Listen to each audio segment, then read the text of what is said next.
everyone. Welcome everyone to another Ref Brandon and the Todd Family YouTube video. Wherever you are, whatever you may be doing, thank you so much for making Ref Brandon and the Todd Family a part of your day. We always greatly appreciate it. If you jump on here live here on this Thursday evening, feel free to leave a comment in the comment section down below. Make sure to give the video a like, a thumbs up. If you have not yet subscribed, please do so and share the video on all social media platforms. Tonight, I want to briefly talk about Backlash because the 21st annual Backlash is coming your way Saturday night from the Benchmark International Arena in Tampa, Florida. Good evening, Kevron. Glad to have you here as always and every day. Don't forget, Kevron, is a good day to be a Clemson Tiger fan. When Backlash first started, they gave it the name Backlash because it was supposed to be, it was the backlash from WrestleMania, but you saw all the wrestlers, start their next feud and move past WrestleMania, whether they won or not, and move on to their next feud. And then it got to be for about 10 to 12 years straight where it seemed like every year at Backlash, almost every match was a WrestleMania rematch, pretty much, that was redone in some form or fashion. So Backlash was WrestleMania rematches cut short, and it was so stupid. And this year it's kind of a mixture of WrestleMania stuff continuing and guys moving on. So it should be a little bit better this year. 5 matches announced so far. That's typically what they have at their normal pay-per-views.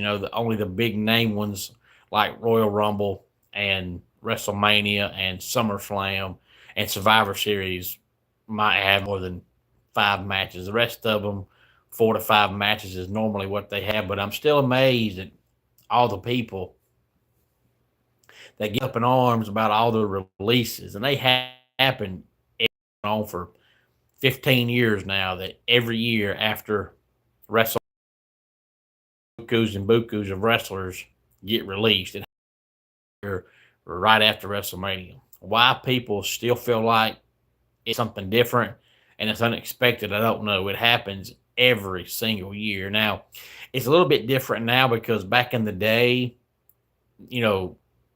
they would have 300 wrestlers, but you only had about 50 that were on TV. So a lot of times they'd release people and you'd be like, I forgot they're even there because, you ain't seen them on TV in 6, 7 months. But now the roster's gotten so thin that most of the ones they let go now are ones you see on TV at least on a semi-regular basis. It ain't somebody that ain't been on TV in a year's time because they don't have all those, talent like they used to have. Nowadays, pretty much, if they're not going to haven't used you, you're gone. It happens every year right after WrestleMania, and really, truly, the only one that shocked me this year was Kairi Sane, but that was more her choice. So, I'm not really going to say anything about that because it's pretty much what she wanted. As a matter of fact, a couple of years ago, she was off TV for 6 or 7 months because she was back home in Japan. And her long-term goal is she wants to move back to Japan. So if she wants to move back to Japan and be with friends and family, there's nothing wrong with that. I'm not going to fuss at her for wanting to go back home and see friends and family. But if she's going to go back home to Japan and only wants to wrestle on occasion, well, you can't use her. There's no point in having her. But all the rest of the ones that left are people that they had no long-term plans for.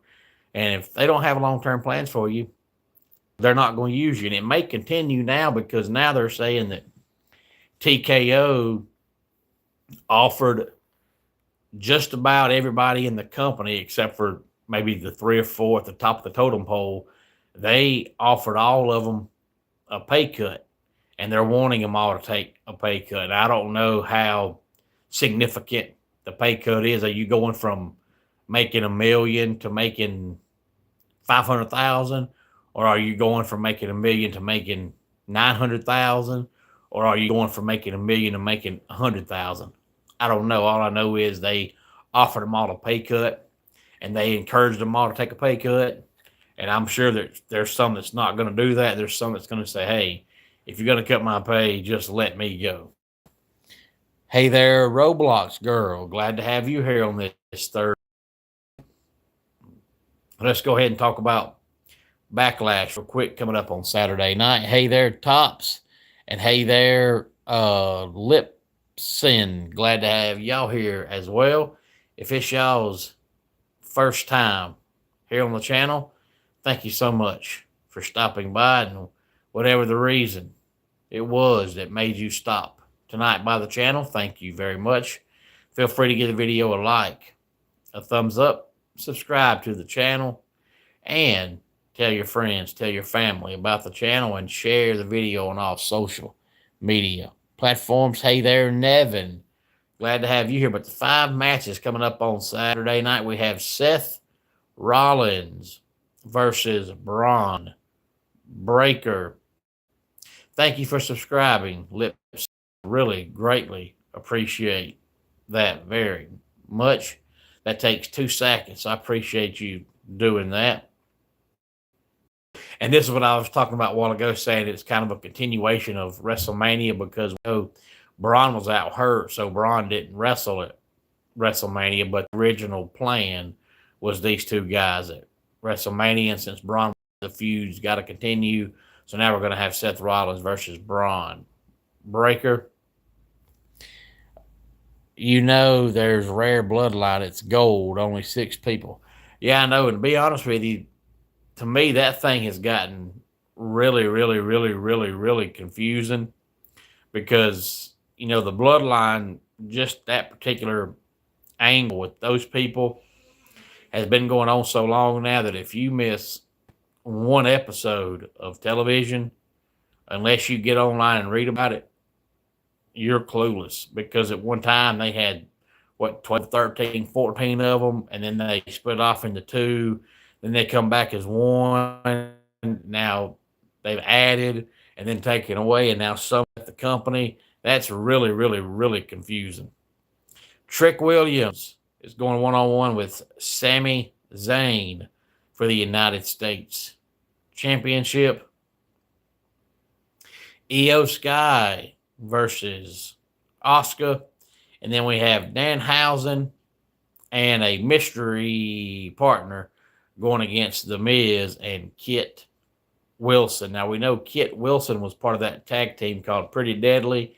His partner has been out hurt, so it would be awesome if Danhausen's partner ends up being Kit Wilson's Pretty Deadly partner. Don't know if that could even happen. For all I know, his partner's still hurt. I don't know. All I know is if he's been cleared and is able to come back and can come back, that would be cool if he could team up with Danhausen to go against his former partner. And The Miz. The main event Saturday night is going to be Roman Reigns versus Jacob Fatu for the World Heavyweight Championship. So those 5 matches are the pay-per-view Saturday night from the Benchmark International Arena in Tampa, Florida. 21st edition of WWE Backlash. Let's go ahead and get our dad joke of the day in here. Can a kangaroo jump higher than a house? Well, of course it can. Houses can't jump. And that does it for today's Ref Brandon and the Todd Family YouTube video. Until next time, it's Ref Brandon saying, just like in pro wrestling, life can be over by the count of 3. Tell your friends and family how much you love them.